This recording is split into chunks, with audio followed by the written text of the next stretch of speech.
പ്രവാചകൻ വളരെ ശ്രദ്ധേയമായി കൈവച്ച ഒരു മേഖലയാണ് മനുഷ്യാവകാശം എന്ന് പറയുന്നത്. മനുഷ്യനുള്ള അവകാശങ്ങൾ, മനുഷ്യനെ മനുഷ്യനായി കാണാനുള്ള അവകാശം. മറ്റുള്ള സ്ഥലങ്ങളിലെല്ലാം ഓരോരുത്തർ ഞങ്ങൾ പ്രത്യേകം, ഞങ്ങൾ തിരഞ്ഞെടുക്കപ്പെട്ട ജനമാണ് എന്നൊക്കെ പറഞ്ഞുകൊണ്ട് നടക്കുകയാണ്. യഹൂദൻ്റെ വിചാരം ദൈവം അവൻ്റെ പ്രൈവറ്റ് പ്രോപ്പർട്ടിയാണ്, അവനിൽ ദൈവം തിരഞ്ഞെടുത്താണ്, ബാക്കി ഈ ലോകത്തിലുള്ള 800 കോടി ജനവും ദൈവത്തിൻ്റെ ആളല്ലെന്നാണ് യഹൂദൻ പറയുന്നത്. പക്ഷേ ഈശ്വരൻ ഭൂമിയിലെ മനുഷ്യനെ തിരഞ്ഞെടുക്കും, എല്ലാവരും തുല്യരാണ്. അറഫ പ്രസംഗത്തിൽ പ്രവാചകൻ പറയുകയാണ്, യഹൂദനെന്നോ ക്രിസ്ത്യാനിയെന്നോ കാട്ടിയാദിക്കാരനെന്നോ യാതൊരു വ്യത്യാസവും നമുക്കുണ്ടാകാൻ പാടില്ല.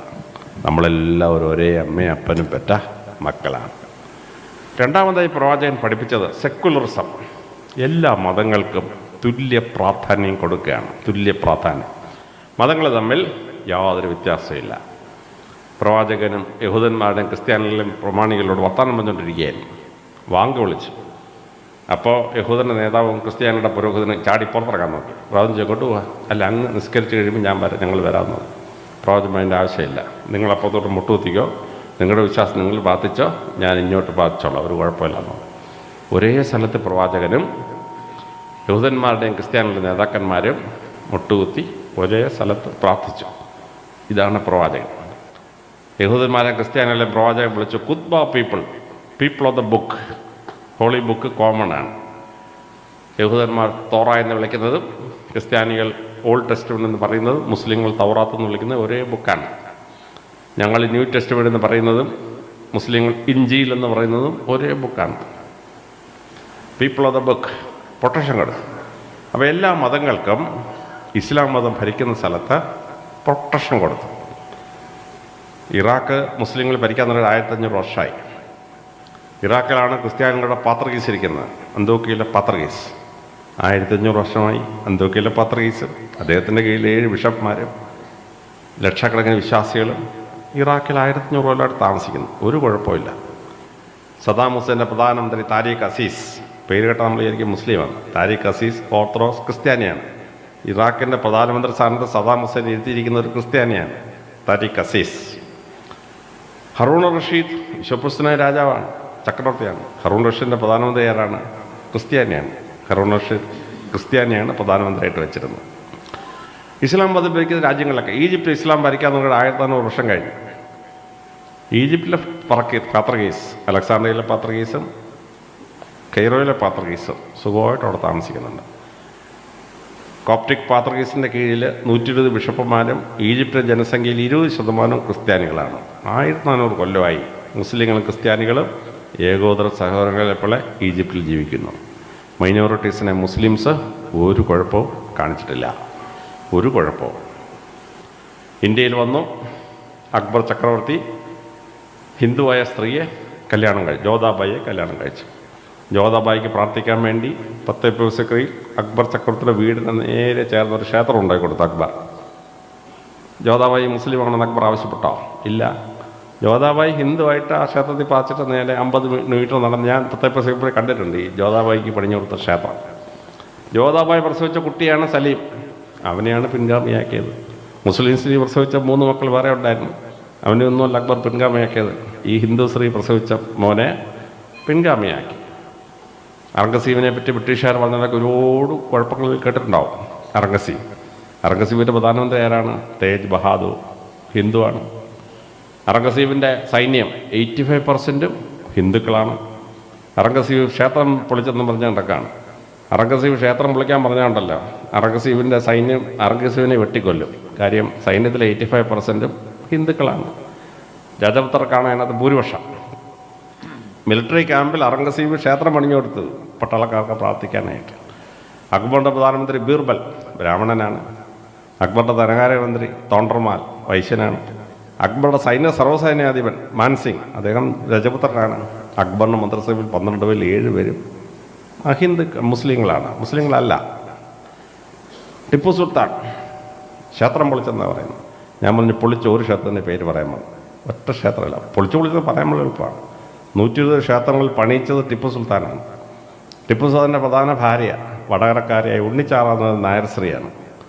ഈ നായർ സ്ത്രീക്ക് വേണ്ടി ടിപ്പു സുൽത്താൻ ശ്രീരംഗപട്ടണത്ത് അദ്ദേഹത്തിൻ്റെ വീടിനോട് ചേർന്നൊരു ക്ഷേത്രം വെച്ചു കൊടുത്തു. ഞാൻ ശ്രീരംഗപട്ടണത്തിൽ കണ്ടിട്ടുണ്ട് ഈ ഈ ഉണ്ണിച്ചാറയ്ക്ക് വേണ്ടി പണിഞ്ഞ ക്ഷേത്രം. ഉണ്ണിച്ചാറ മുസ്ലിം ആവാൻ പറഞ്ഞോ? മുസ്ലിം ആവാൻ പറഞ്ഞില്ല. She could continue as Muslim. Muhammad bin Quli Qutb Shah, Qutb Shahi രാജ്യത്തിലെ രാജാവാണ്. അദ്ദേഹം ഒരു ബ്രാഹ്മണ സ്ത്രീയെ കല്യാണം കഴിച്ചു. ബ്രാഹ്മണ സ്ത്രീയെ കല്യാണം കഴിച്ചപ്പോൾ ആ സ്ത്രീ പറഞ്ഞു, ഈ പട്ടണത്തിന് എൻ്റെ പേരിടണമെന്ന് പറഞ്ഞു. അങ്ങനെ അവളുടെ പേരിൽ ആദ്യം പട്ടണത്തിൻ്റെ പേരിട്ടു. 10 വർഷം കഴിഞ്ഞ് അവൾ ഇസ്ലാമായി. പൊതുവിശ്വാസം ഈ ഇസ്ലാമാണെന്ന് ഞാൻ പറയത്തില്ല, വിശ്വാസമുണ്ടെങ്കിൽ മാത്രമേ ചേരാവെന്ന് പറഞ്ഞു. അവൾ പറഞ്ഞു, അല്ല, എനിക്ക് മുസ്ലിം ആവണം. മുസ്ലിം ആയപ്പോൾ അവൾ ഹൈദർ നിസ എന്ന പേരിട്ടു. രാജാവ് പട്ടണത്തിൻ്റെ പേര് മാറ്റി, ഹൈദരാബാദ് എന്ന് മാറ്റി. ഹൈദർ നിസയുടെ പേരിൽ ഹൈദരാബാദ്. ഇസ്ലാം ഒന്ന് സ്വീകരിപ്പിച്ചാ? ഇല്ലല്ല, അവൾ ഹിന്ദുവായിട്ട് തന്നെ സ്വീകരിച്ചത്. അതുകൊണ്ട് ബ്രിട്ടീഷുകാർ ഈ വർഗീയതയ്ക്ക് വേണ്ടി പറഞ്ഞുണ്ടാക്കിയ ചരിത്രത്തിലെ കള്ളക്കഥകൾ ചുമ്മാതാണ്. ഇസ്ലാം ഭരിക്കുന്ന എല്ലാ രാജ്യത്തും എല്ലാ മതങ്ങൾക്കും പ്രൊട്ടക്ഷൻ കൊടുത്തു. ഇന്ത്യയിൽ വന്ന് ഹിന്ദുക്കൾക്ക് പ്രൊട്ടക്ഷൻ കൊടുത്തു, ക്രിസ്ത്യാനികൾക്ക് പ്രൊട്ടക്ഷൻ കിട്ടി. ഇസ്ലാം ഭരിക്കുന്ന രാജ്യങ്ങളിൽ ഒക്കെ പ്രൊട്ടക്ഷൻ കൊടുത്തു. ക്രിസ്ത്യാനികൾ കുരിശുയുദ്ധം നടത്തി ഇസ്ലാം മതത്തിനെ ഒരുപാട് ഉപദ്രവിച്ചിട്ടുണ്ട്. പക്ഷേ എന്നിട്ട് പോലും അവിടുത്തെ ക്രിസ്ത്യാനികളെ മുസ്ലിം ഭരണത്തിൽ ഉപദ്രവിച്ചില്ല. അപ്പോൾ ഈ മതസൗഹാർദ്ദം ഇസ്ലാമിൻ്റെ രക്തത്തിൽ ചേർന്ന ഒരു സംഭവമാണ്. ഖലീഫ ഉമർ ജെറുസലേം പിടിച്ചടക്കി. സൊഫ്രോണിസ് ആയിരുന്നിടത്ത് ഭരണാധികാരി, ഒരു ആർച്ച് ബിഷപ്പായിരുന്നു. കീഴടങ്ങൾ ഒപ്പിട്ട് കഴിഞ്ഞ ഉടനെ ഖലീഫ ഉമർ ചോദിച്ചു, സുലൈമാൻ പണിഞ്ഞ ഒരു പഴയ പള്ളി ഉണ്ടായിരുന്നല്ലോ യഹൂദന്മാരുടെ, എവിടെയാണ്? അപ്പോൾ സോഫ്രോണിസ് സ്ഥലം കാണിച്ചു കൊടുത്തു. അവിടെ ചെന്നപ്പോഴേ ഈ ജെറുസലേം ദേവാലയം മുഴുവൻ വേസ്റ്റ് ഇട്ട് നിറച്ചിരിക്കുകയാണ് ക്രിസ്ത്യാനികൾ. യഹൂദന്മാർ യേശുക്രിസ്തുവിനെ കുരിശ് തൂക്കുന്നു, അതുകൊണ്ട് അവൻ്റെ ദേവാലയം മുഴുവൻ വേസ്റ്റ് ഇരിക്കട്ടെ എന്ന് പറഞ്ഞു. ഖലീഫ ഉമർ പറഞ്ഞു, ഇത് നിങ്ങൾ ചെയ്ത് ശരിയായില്ല. ജെറുസലേം ദേവാലയം സുലൈമാൻ പണിയിച്ചാൽ അത് നമ്മുടെയൊക്കെ പ്രവാചകനല്ലേ, അത് ക്ലീൻ ചെയ്യണമെന്ന് പറഞ്ഞു. പട്ടാളക്കാരത് ക്ലീൻ ചെയ്യാൻ ഉമർ വസ്ത്രമൊക്കെ മടക്കി കെട്ടി ആ വേസ്റ്റ് മുഴുവൻ അദ്ദേഹം കൂടെ കൂടുന്നു ചുമ്മിക്കൊണ്ടിരിക്കുമ്പോൾ വാങ്ക് വിളിച്ചു. വാങ്ക് വിളിച്ച ഉടനെ അത് ഖലീഫ ഉമർ പറഞ്ഞു, ഞാൻ ദൂരെ പോയി നിസ്കരിച്ചിട്ട് വരാമെന്ന് പറഞ്ഞു. ആയതിനെ ഇവിടെ നിസ്കരിച്ചൂടെ? ഖലീഫ ഉമർ പറഞ്ഞു, അതല്ല, ഞാനിവിടെ നിസ്കരിച്ചാൽ നാളെ മുസ്ലിങ്ങൾ ഇവിടെ ഒരു മോസ്ക് പണിയും, അതുണ്ടാവാൻ പാടില്ല. അതുകൊണ്ട് അദ്ദേഹം ഒരു 800 മീറ്റർ അവിടെ നടന്നു വന്ന് നിസ്കരിച്ചു. അദ്ദേഹം നിസ്കരിച്ച സ്ഥലത്താണ് അൽ അക്സ മോസ്ക് പണിഞ്ഞത്. ഈ യഹൂദൻ്റെ ദേവാലയം മുഴുവൻ ഖലീഫ ഉമർ സർക്കാർ ഫണ്ടിൽ നിന്ന് പഠിച്ചു കൊടുത്തു. എന്നിട്ട് യഹൂദന്മാരവിടെ കൊണ്ട് താമസിപ്പിച്ചു. അവൻ്റെ ആചാരപ്രകാരം വിശ്വസിച്ചോളാൻ പറഞ്ഞു. യഹൂദന്മാരെ സ്പെയിനിൽ കൂട്ടക്കൊല ചെയ്തു. 2 ലക്ഷം പേരെ കൊന്നു. Ferdinand Isabella. നെപ്പോളിയൻ്റെ യുദ്ധകാലത്ത് 5 ലക്ഷം യഹൂദന്മാരെ കൊന്നു. ഹിറ്റ്ലർ 60 ലക്ഷം യഹൂദന്മാരെ കൊന്നു.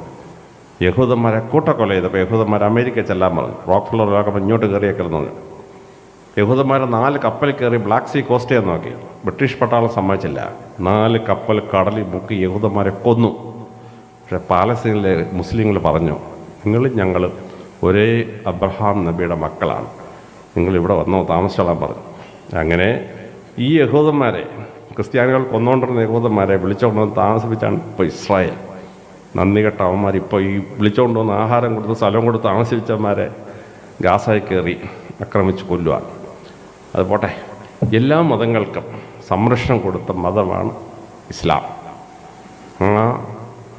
സെക്കുലറിസം, മതനിരപേക്ഷത ലോകത്തെ പഠിപ്പിച്ചത് ഇസ്ലാമാണ്. മനുഷ്യത്വവും മതനിരപേക്ഷത കഴിഞ്ഞാൽ ഇസ്ലാമിൻ്റെ ഏറ്റവും വലിയ കോൺട്രിബ്യൂഷൻ സ്ത്രീ സംരക്ഷണത്തിലാണ്.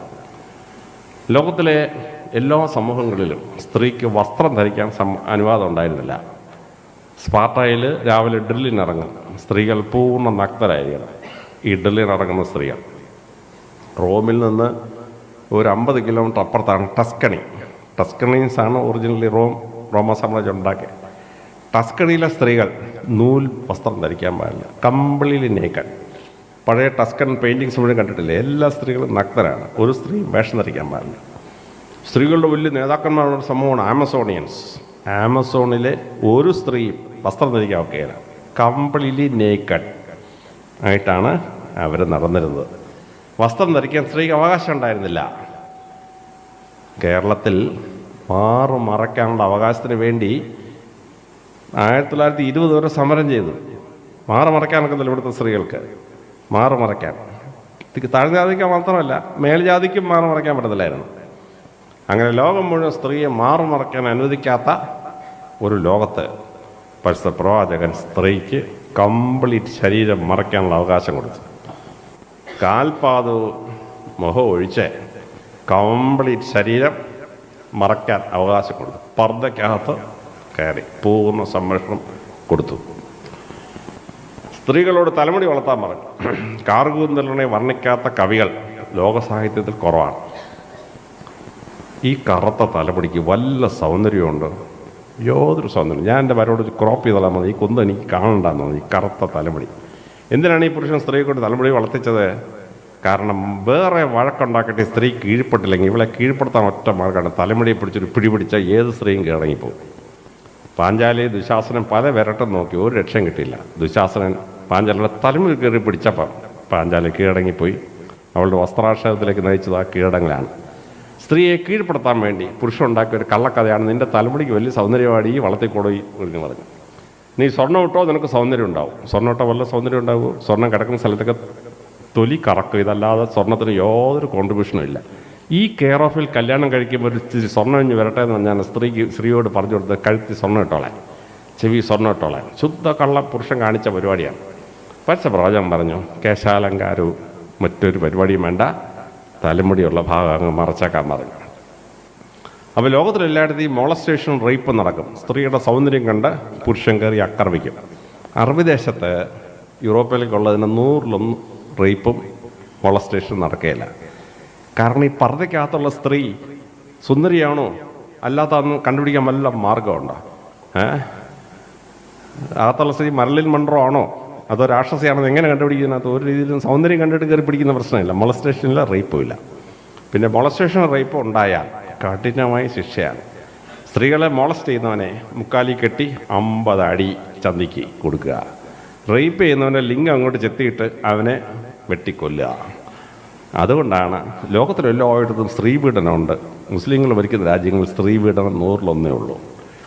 കാരണം സ്ത്രീയെ തൊട്ട് കളിച്ചാൽ ശക്തമായ ശിക്ഷ കിട്ടും മുസ്ലിം രാജ്യങ്ങളിൽ. ഈ കണ്ണിൻ്റെ ഇവിടെയുള്ള ഭാഗവും ബാക്കി ഒഴിച്ച് ബാക്കി കംപ്ലീറ്റ് മറച്ചിരിക്കുകയാണ്. ലോകത്തെല്ലായിടത്തും പോർണോഗ്രാഫി ഉണ്ടായി. സ്ത്രീയുടെ നഗ്നത കാണിച്ച് ഫിലിം ഉണ്ടാക്കുക, ചിത്രം വരയ്ക്കുക. അറബി ദേശത്ത് പറ്റുമോ? പറ്റുകയില്ല. മുസ്ലിം ഭരിക്കുന്ന രാജ്യത്തിൽ പോർണോഗ്രാഫി ഇല്ല. No pornography. സ്ത്രീയെ നഗ്നാക്കിയിട്ടൊരു കട അഡ്വർടൈസ്മെന്റ് ഉണ്ടാക്കാൻ പറ്റുമോ?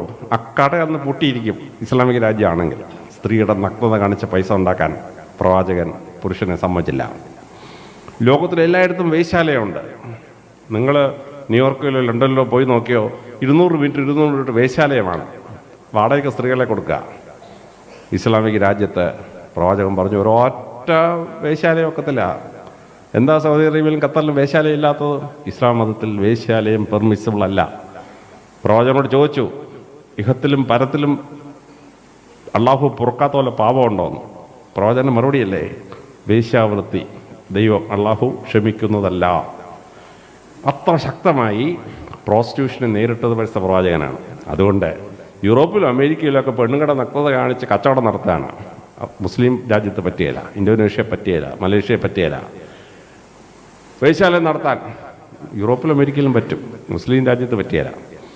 സ്ത്രീയെ എക്സ്പ്ലോയിറ്റ് ചെയ്യാതിരിക്കാൻ പ്രവാചകൻ ശക്തമായ നിയമമുണ്ടാക്കി സ്ത്രീയെ സംരക്ഷിച്ചു, നഗ്നമാക്കാൻ സംശയിച്ചു.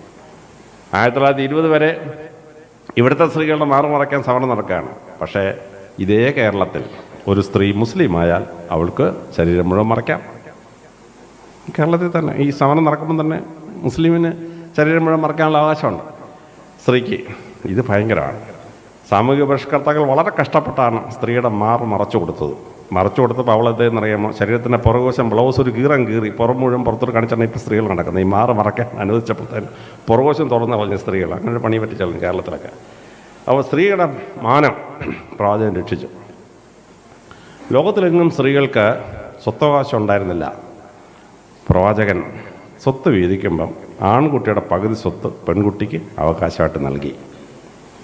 ലോകത്തിലെല്ലായിടത്തും കല്യാണം കഴിക്കുമ്പം സ്ത്രീയുടെ വീട്ടിൽ നിന്ന് പുരുഷൻ്റെ വീട്ടിലോട്ട് സ്ത്രീധനം ഒഴുകി. പ്രവാചകൻ പറഞ്ഞു, അന്തപ്പണി വേണ്ട, സ്ത്രീയുടെ വീട്ടിൽ നിന്ന് പുരുഷൻ്റെ വീട്ടിലോട്ട് സ്ത്രീധനം പോണ്ട. പക്ഷേ പുരുഷൻ കല്യാണം കഴിക്കുമ്പോൾ സ്ത്രീക്ക് മോഹർ കൊടുത്ത് കല്യാണം കഴിച്ചോണം. അപ്പം സ്വത്ത് വീതിക്കുമ്പോൾ അച്ഛൻ്റെ സ്വത്തിൻ്റെ ആൺമക്കളുടെ പകുതി കിട്ടും, കല്യാണം കഴിക്കുമ്പോൾ ഒരു മൊഹറും കിട്ടും. രണ്ടും കൂടെ ആയപ്പോൾ സ്ത്രീ പുരുഷനേക്കാളും സമ്പത്തുള്ളവളായി മാറി. ലോകത്തിൽ ഒരു സമൂഹത്തിൽ നടക്കാത്തൊരു വിപ്ലവമാണ് പ്രവാചകൻ ഉണ്ടാക്കിയ സ്ത്രീക്ക് സാമ്പത്തികമായ അധികാരം കൊടുത്ത, സ്വത്ത് കൊടുത്ത ഒരു അനുഭവം. ഇത് ശ്രദ്ധേയമായി മനസ്സിലാക്കുമ്പോഴാണ് ലോകത്തെല്ലായിടത്തും പുരുഷന് സ്ത്രീയെ ഒഴിയാമായിരുന്നു വളരെ എളുപ്പത്തിൽ. സ്ത്രീക്ക് പുരുഷനെ ഒഴിയാൻ മാർഗം ഉണ്ടായിരുന്നില്ല. പ്രവാചകൻ എന്തെന്നറിയാമോ? പുരുഷന് സ്ത്രീയെ തലാക്കുകയല്ല, സ്ത്രീക്ക് പുരുഷനെ ഫസ്ക് ചെയ്യാൻ അവകാശം കൊടുത്തു. ഈ ഫസ്കിങ് പരിപാടി ലോകത്തിലൊരു മതത്തിലും ഉണ്ടായിരുന്നില്ല. ഫസ്ക് ചെയ്യാൻ, സ്ത്രീക്ക് പുരുഷനെ ഉപേക്ഷിക്കാൻ ലോകത്തിലൊരു മതത്തിലും മാർഗം ഉണ്ടായിരുന്നില്ല. ഇസ്ലാമിൽ ആദ്യമായി സ്ത്രീക്ക് പുരുഷനെ ഫസ്ക് ചെയ്യാം, പുരുഷന് സ്ത്രീ തലാക്കും ചെല്ലാം, രണ്ടും ചെല്ലാം. അൺഹാപ്പി മാരീഡ് ലൈഫ് ആണെങ്കിൽ തമ്മിലടിച്ച് ജീവിതം കളയേണ്ട ആവശ്യമില്ല, സെപ്പറേറ്റ്, നോ പ്രോബ്ലം. ഈ പ്രവാചകൻ ചെയ്ത മറ്റൊരു അത്ഭുതം, മറ്റ് സ്ഥലങ്ങളിൽ ഭർത്താവ് മരിച്ചാൽ സ്ത്രീയുടെ ജീവിതം ദുരിതപൂർണമായിരുന്നു. ഇന്ത്യയിൽ ഭർത്താവ് മരിച്ചാൽ ഭർത്താവിൻ്റെ ചിതയിലോട്ട് ഭാര്യ ചാടി ചാവണം, ഇല്ലെങ്കിൽ എടുത്തെറിയ അവളെ അങ്ങോട്ട്. പാണ്ഡു മരിച്ചപ്പോൾ മാദ്രി ചിതയിൽ ചാടി ചത്തു. ഭഗവാൻ കൃഷ്ണൻ മരിച്ചപ്പോൾ 2 ഭാര്യമാർ തീയിൽ ചാടി, ജാമ്പവതി ഉൾപ്പെടെ 2 തീയിൽ ചാടി മരിച്ചു. സതി അനുഷ്ഠിക്കണം. പ്രവാചകൻ പറഞ്ഞു, വിധവകൾക്ക് പുനർവിവാഹം ചെയ്യാം. യഹൂദ മതത്തിൽ സ്ത്രീ വിധവയായാൽ പിന്നെ പരസ്യം റോഡിലിറങ്ങാൻ പാടില്ല, തല കുനിച്ചിരുന്നാണ്, തല കുനിച്ച്, യാതൊരു ഇൻകവും ഇല്ല. ആ ഒരു വിധവ സ്ത്രീ 2 ചെല്ലിക്കാശിട്ട് യേശുക്രിസ്തു അഭിനന്ദിച്ചെന്തെന്നറിയാമോ? സമൂഹത്തിൽ അടിച്ചമർത്തപ്പെട്ട ഒരു സ്ത്രീ 2 ചെല്ലിക്കാശ് കൊണ്ട് ദേവാലയത്തിൽ ഇട്ടിരിക്കുക. അപ്പോൾ സ്ത്രീ ശപിക്കപ്പെട്ടവളായിരുന്ന സമൂഹത്തിൽ പ്രവാചകൻ വിവാഹം കഴിച്ചപ്പോൾ ഐഷ ഒഴിച്ച് ബാക്കി സ്ത്രീകളെല്ലാം വിധവകളായിരുന്നു. ആ വിധവ പുനർവിവാഹത്തിലൂടെ അവർക്ക് മാന്യത കിട്ടി. സ്ത്രീകളെ പ്രാപിക്കാൻ വേണ്ടിയാണെങ്കിൽ പ്രവാചകൻ സുന്ദരികളായി എത്രയോ കന്യകമാർ അറബിദേശത്തുണ്ടെന്ന് കല്യാണം കഴിക്കാം. പ്രവാചകൻ വിചാരിച്ച് ഏത് സുന്ദരി കല്യാണം കഴിച്ചിട്ടായിരുന്നു? പ്രവാചകൻ അതിന് പോയോ? ഇല്ലല്ലോ. പ്രവാചകൻ 58-68 വയസ്സുള്ള സ്ത്രീ വിവാഹം കഴിക്കുന്ന ലൈംഗിക തൃഷ്ണയ്ക്കല്ലല്ലോ. അവൾക്ക് സമൂഹത്തിലൊരു മാനം കൊടുക്കാൻ വേണ്ടി വിധവ സ്ത്രീക്ക് മാന്യത കൊടുത്തു. പ്രവാചക ഭക്തിപഥത്തിലേക്ക് അവരെ ഉയർത്തി. ഇതൊരു അത്ഭുതകരമായ മാറ്റമാണ് പ്രവാചകൻ സ്ത്രീക്ക് കൊടുത്ത മാന്യത. പേർഷ്യൻ സൈന്യവും റോമൻ സൈന്യവുമായിട്ട് ഈ യഹൂദന്മാർ യുദ്ധം ചെയ്യുമ്പോൾ പേർഷ്യൻ സൈന്യത്തിലോ ബൈസാനിയൻ സൈന്യത്തിലോ ഒരു പട്ടാളക്കാരൻ മരിച്ചാൽ അവൻ്റെ ശമ്പളം നിന്ന് അവൻ്റെ കുടുംബം പട്ടിണിയായി. പക്ഷേ ഇസ്ലാമിക സൈന്യത്തിലൊരു പട്ടാളക്കാരൻ മരിച്ചാൽ സ്വർഗത്തിൽ അവന് അംഗീകാരം കിട്ടി, അവൻ്റെ ഭാര്യയ്ക്ക് പുനർവിവാഹം ചെയ്യാം, സ്വസ്ഥമായിട്ട് ജീവിക്കാം, നോ പ്രോബ്ലം. യുദ്ധമൊക്കെ കഴിഞ്ഞ് ഒരുപാട് ആണുങ്ങൾ മരിക്കും അറബ് ദേശത്ത്. മരിച്ചു കഴിഞ്ഞാൽ വിധവ സ്ത്രീകൾക്ക് ഒരു രക്ഷയില്ല. അതുകൊണ്ട് തന്നെ പെൺകുട്ടികളുണ്ടായി കഴിഞ്ഞാൽ അവരെ മരുഭൂമി കൊണ്ടുപോയി മണൽ മാറ്റി അതിനകത്തൊരു കുഴിച്ചിടും. ഇത് ഒഴിവാക്കാൻ വേണ്ടി പ്രവാചകൻ പറഞ്ഞു, ഒരു പുരുഷന് 4 ഭാര്യമാരെ വിവാഹം കഴിക്കാം. പക്ഷേ എൻ്റെ ഇരിക്കുന്ന പരിശുദ്ധ ഖുർആൻ്റെ 4-ാമത്തെ അധ്യായത്തിലെ 4-ാമത്തെ സെൻറ്റൻസ്, ഏകഭാര്യയാണ് ഉത്തമം എന്ന് പരിശുദ്ധ ഖുർആനിൽ പറഞ്ഞിട്ടുണ്ട്. 4-ാമത്തെ അധ്യായത്തിലെ 4-ാമത്തെ സൂറത്തിൽ. അപ്പോൾ ഏകഭാര്യയാണ് ഉത്തമം. പക്ഷേ സ്ത്രീകൾക്ക് അധികം ഉണ്ടെങ്കിൽ ഒന്നിലേറെ പുരുഷന്മാർ ഒന്നിലേറെ സ്ത്രീകൾക്കാണെങ്കിൽ അബ്സോർബ് ചെയ്യാം. ഇപ്പോൾ കേരളത്തിലെ അവസ്ഥ ഉണ്ടല്ലേ, 1000 പുരുഷന്മാർക്ക് 1064 സ്ത്രീകളാണ്. ക്രിസ്ത്യാനികളായ ഞങ്ങൾക്കും ഹിന്ദുക്കൾക്കും 1000 പുരുഷന്മാർ 1000 സ്ത്രീകളെ കല്യാണം കഴിച്ചാൽ 64 സ്ത്രീകൾക്ക് ഭർത്താക്കന്മാരില്ല. അപ്പോൾ ഞങ്ങളുടെ സമൂഹത്തിലൊക്കെ ഇപ്പം സ്ത്രീകളുടെ മാരേജ് ഏജ് 12, 18, 22, 24, 28, 30 വയസ്സിലൊക്കെ ഇപ്പോൾ പെൺകുട്ടികൾ കല്യാണം കഴിക്കുന്നത്. കാരണം 1000 പുരുഷന്മാർ 1000 സ്ത്രീകളെ കെട്ടിക്കഴിഞ്ഞാൽ പിന്നെ 64 സ്ത്രീകൾക്ക് ഭർത്താക്കന്മാരില്ല. മുസ്ലിങ്ങൾക്ക് മാത്രമേ പ്രശ്നമില്ല. മുസ്ലിങ്ങൾ 1000 പുരുഷന്മാർ, സർക്കാർ ഉദ്യോഗസ്ഥർ 2ാമത്തെ പെണ്ണെ കെട്ടാൻ ഒക്കെയില്ല, അല്ലാത്തവന്മാർ കച്ചവടം ചെയ്യുന്നവരൊക്കെ 2ാമത് സ്ത്രീ കല്യാണം കഴിക്കും. അപ്പോൾ 1000 പുരുഷന്മാർ 1064 കല്യാണം സർപ്ലസിനെ അബ്സോർവ് ചെയ്തു. അതുകൊണ്ട് കേരളത്തിൽ മാത്രം കുഴപ്പമില്ല, ലോകത്തെവിടെയും സ്ത്രീകൾക്ക് പ്രശ്നമില്ല. വിധവാ പുനർവിവാഹം പ്രവാചകൻ സമ്മതിച്ചോടുകൂടി സ്വത്തവകാശം കൊടുത്തു, ശരീരം മറയ്ക്കാനുള്ള മാന്യത കൊടുത്തു, ഭർത്താവിനെ ഉപേക്ഷിക്കാനുള്ള ഫസ്റ്റ് ചെയ്യാനുള്ള അധികാരം കൊടുത്തു. അങ്ങനെ സ്ത്രീയെ എംപവർ ചെയ്തു പരിശുദ്ധ പ്രവാചകൻ. ഈ എംപവർമെൻറ്റ് ലോകത്തിൽ ഒരു ജനതയ്ക്കും കിട്ടാത്തൊരു എംപവർമെൻ്റാണ് സ്ത്രീകൾക്ക് പ്രവാചകൻ കൊടുത്ത ആ അധികാരം, ആ മാന്യത എന്ന് പറയുന്ന അത്ഭുതം.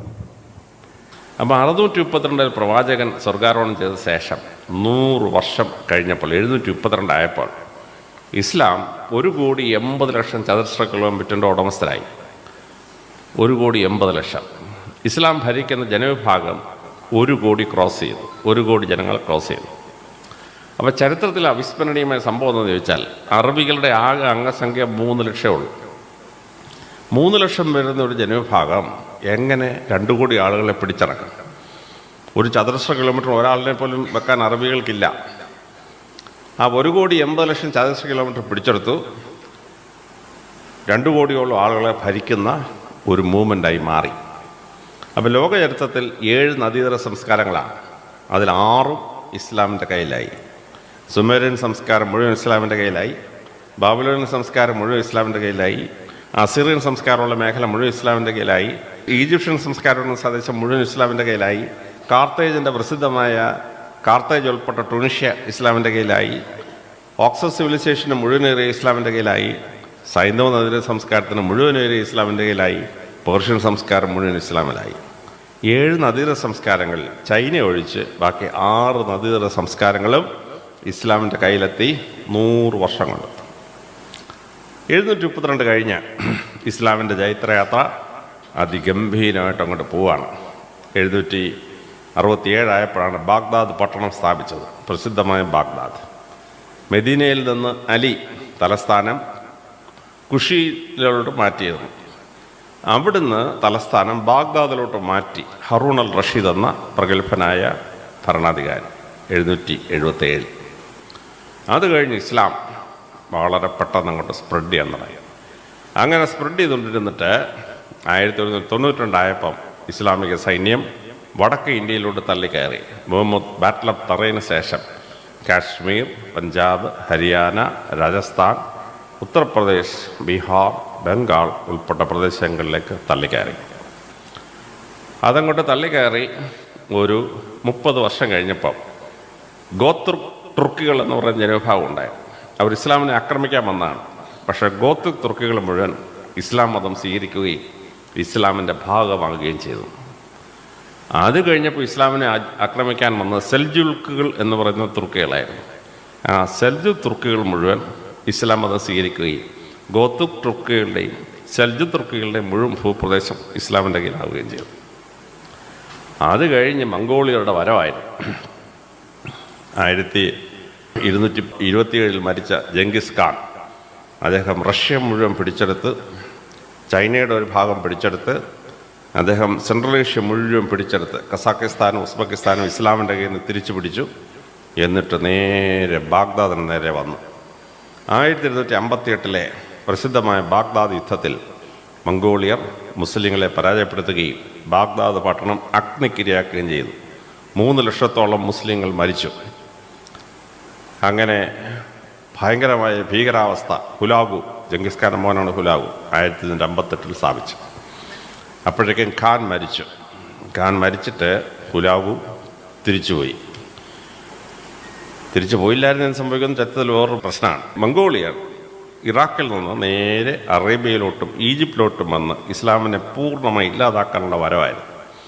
ബാറ്റിൽ ഓഫ് ഹോംസ് നമ്പർ 1 ആരും ജയിച്ചില്ല. ബാറ്റിൽ ഓഫ് ഹോംസ് നമ്പർ 2 ആരും ജയിച്ചില്ല. അത് കഴിഞ്ഞ് 1290 ഈജിപ്ത് ഉൾപ്പെടെ മുഴുവൻ ഇസ്ലാമിക മേഖലയും പിടിക്കാൻ വേണ്ടി മംഗോൾ സൈന്യം വന്നു. അപ്പോൾ ഈജിപ്തിലെ മാമലൂക്ക് സുൽത്താനായിരുന്നു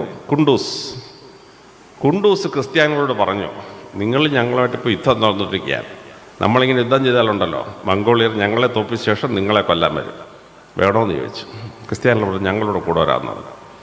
അങ്ങനെ മംഗോൾ ക്രൂസൈഡിന് വന്ന ക്രിസ്ത്യാനികളും കുണ്ടൂസും കൂടെ നേതൃത്വത്തിൽ 1290 ബാറ്റിൽ ഓഫ് ഐൻ ജലൂട്ട് എന്ന് പറഞ്ഞ യുദ്ധം ഉണ്ടായി.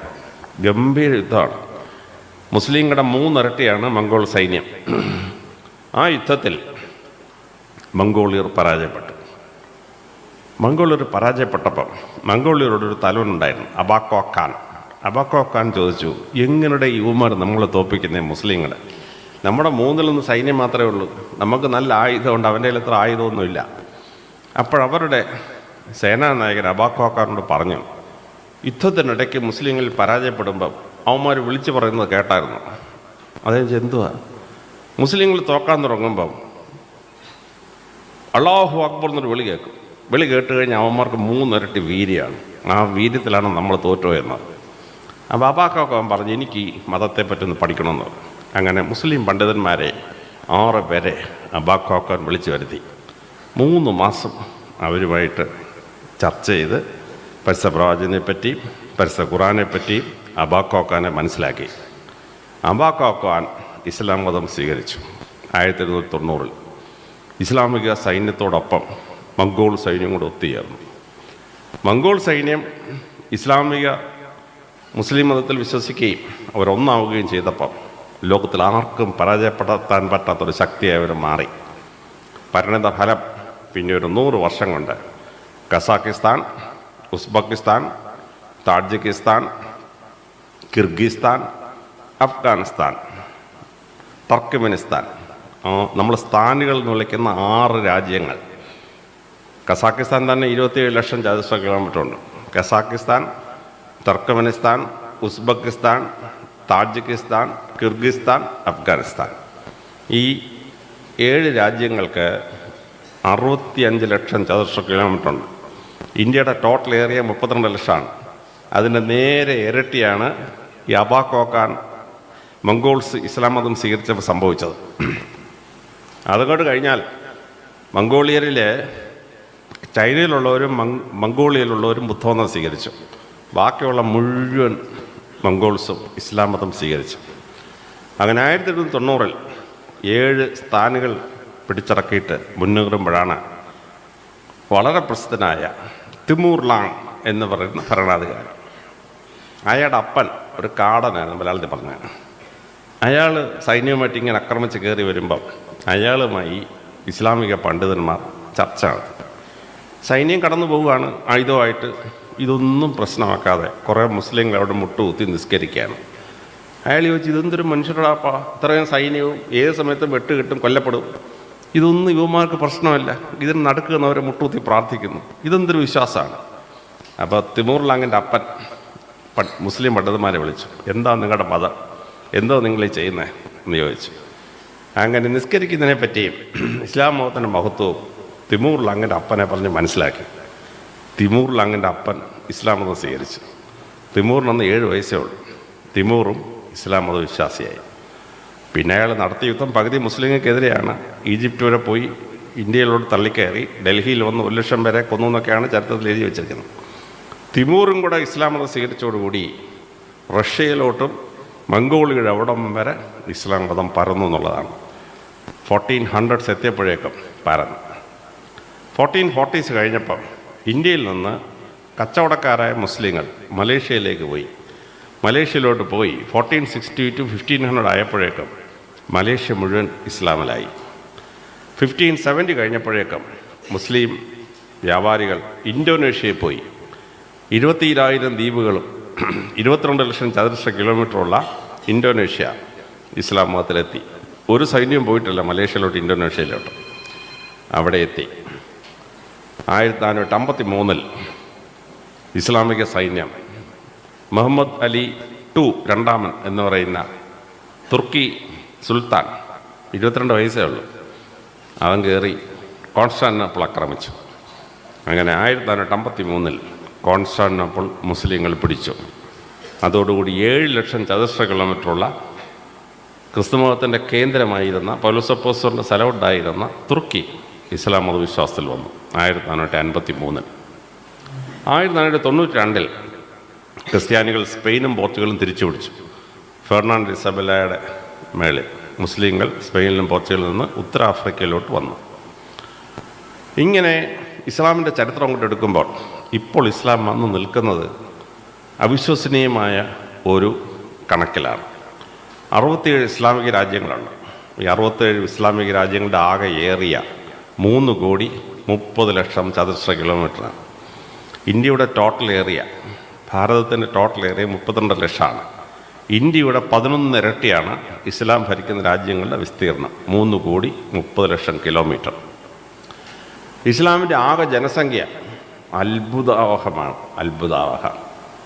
രണ്ടാം ലോകയുദ്ധം കഴിഞ്ഞപ്പം സുന്നി മുസ്ലിങ്ങൾ 7 കോടി ഉണ്ടായിരുന്നു. കഴിഞ്ഞ 77 വർഷം കൊണ്ട് സുന്നി മുസ്ലിങ്ങളുടെ അംഗസംഖ്യ 170 കോടി ക്രോസ് ചെയ്തിരിക്കും, 170 crores. ആണ്ടിൽ 10%, 12%ലാണ് ഇസ്ലാമിൻ്റെ വളർച്ച, സുന്നി ഇസ്ലാമിൻ്റെ വളർച്ച. 7 കോടി 8 കോടി രണ്ടാം ലോകയുദ്ധം കഴിഞ്ഞപ്പോൾ ഉണ്ടായിരുന്ന സുന്നികൾ ഇപ്പോൾ 170 കോടി ക്രോസ് ചെയ്തു.